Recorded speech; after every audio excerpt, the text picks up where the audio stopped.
নেই কোনো হাতল বা বৈদ্যুতিক মোটরের সংযোগ।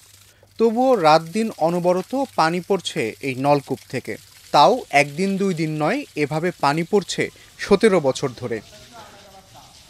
এই নলকূপটির অবস্থান কুমিল্লার বুড়িচংয়ের ভবেরমুড়া গ্রামে। কুমিল্লা থেকে প্রায় 25 কিলোমিটার দূরে এই গ্রামটির অবস্থান। নলকূপটি যেখানে স্থাপন করা হয়েছে সেটি ভবেরমুড়া পাক দরবার শরীফ নামে একটি মাজার প্রাঙ্গণে। স্থানীয় ও মাজার কর্তৃপক্ষের দাবি, নলকূপটি প্রায় 17 বছর আগে স্থাপন করা হয়েছিল। স্থাপনের দিন থেকেই টানা 17 বছর ধরে অনবরত পানি বের হচ্ছে নলকূপ থেকে। এই পানি এলাকার লোকজন পান করছেন, যাচ্ছে কৃষি জমিতেও। আমরা বহু কষ্ট পাইতাম, পানি কষ্ট। 20টা 25টা সাপ দিলে এক কলসি পানি ফুটতো। দরবারের ভক্তরা পানি খাওয়া দাওয়া অনেক কষ্ট হইতো। তারপরে বুড়িচং উপজেলার থেকে আমি 5,500 টাকা দিয়া এইটা একটা বন্ধ করে তারা এই কলটা বসাই গেছে 600 ফুট। বসার পরে বর্তমানে ডাইভ করছে না, ডাইভ করার পরে তো সবই জোরে জোরে ফালার পর থেকে যে পানি পড়তে আছে আজ পর্যন্ত পড়তে আছে। স্থানীয়দের মধ্যে নলকূপ নিয়ে বিভিন্ন বিশ্বাস জন্মাতে শুরু করেছে। তারা বলছেন, বিশেষ কোনো কুদরতে গড়গড়িয়ে এই পানি পড়ছে। এছাড়া এই পানি পান করলে মনের আশা পূরণ হয়, এই ভেবেও অনেকে সেটি পান করছেন। বনের পর থেকে আলাতুল এইভাবে পানি পড়তে যেতে আর কি 24 ঘন্টা পরে। এটার পানি আমরা ফার্স্ট রুটিও খাই, ওই খেতে পাত্রও যায়, আবার ওই বিভিন্ন এলাকা থেকে গোসল করে আইয়া আবার পানিও নিয়ে যায়। দূর দূরান্ত থেকে মানুষ আসে, মানে বিভিন্ন ডিস্ট্রিক্টের মানুষ আসে, ইন্ডিয়াতে আসে, বাংলাদেশেতে আসে। সবাই এই পানি আল্লাহর রহমত, যে নিয়ত করে রাখা তার আশা আল্লাহ পূর্ণ করে। এবং পাশে যে ক্ষেতগুলো আছে, মানে অনেক ক্ষেত করতেছে এই পানি দিয়ে মানুষ।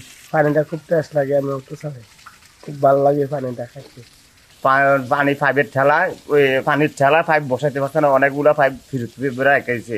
পানি অন্য দেশে গেলে ভর্তি আছে ওগুলোতে। আর দ্বিতীয়ত হলো এই পানিগুলা অনেক আমরা সুবিধা হইতে আছে।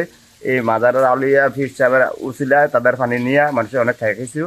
সরেজমিনে গিয়ে এই নলকূপ থেকে গড়গড়িয়ে পানি পড়তে দেখা গেছে। নলকূপটি থেকে পানি তুলতে চাপ দেওয়ার জন্য কোনো হাতলও নেই। নিচ থেকে সেটির মুখ দিয়ে পানি পড়ছে, বের হওয়া পানির চাপও অনেক। আধা লিটার বা 500 মিলিলিটারের একটি মগ ভরতে সময় লাগছে মাত্র 2 সেকেন্ড। সেই হিসেবে প্রতি মিনিটে 15 লিটার, ঘন্টায় 900 লিটার এবং রাত ও দিন মিলিয়ে 24 ঘন্টায় বেরোচ্ছে 21,600 লিটার পানি। জেলা জনস্বাস্থ্য প্রকৌশল অধিদপ্তরের কর্মকর্তারা মনে করেন, আশপাশের এলাকার কোনো পাহাড়ি ভূগর্ভস্থ পানির লেয়ারে এই নলকূপের সংযোগ রয়েছে, যার কারণে পানির চাপ বেশি থাকায় এভাবে অনবরত পানি বের হচ্ছে। কুমিল্লা জেলার বুড়িচং উপজেলার যে গোবিন্দপুর থেকে নিয়মিত পানি বের হচ্ছে কোনো হ্যান্ড পাম্প এবং মোটরবিহীনভাবে, সেটি আসলে একটি আর্টিসিয়ান অয়েল অথবা উৎসকূপ বলে। এটি আসলে পানি বেরোর কারণটি হচ্ছে এই গোবিন্দপুরটি যে লেয়ারে বসানো হয়েছিল সেটির এই লেয়ারটি হয়তো আশপাশে কোনো জায়গায় পাহাড় অথবা কোনো উঁচু জায়গাতে এই লেয়ারটি উপরে উঠে গেছে। তার পটেনশিয়াল এনার্জির কারণে ওই লেয়ার থেকে পানিটা এই নলকূপের থেকে অনবরত বেরোচ্ছে।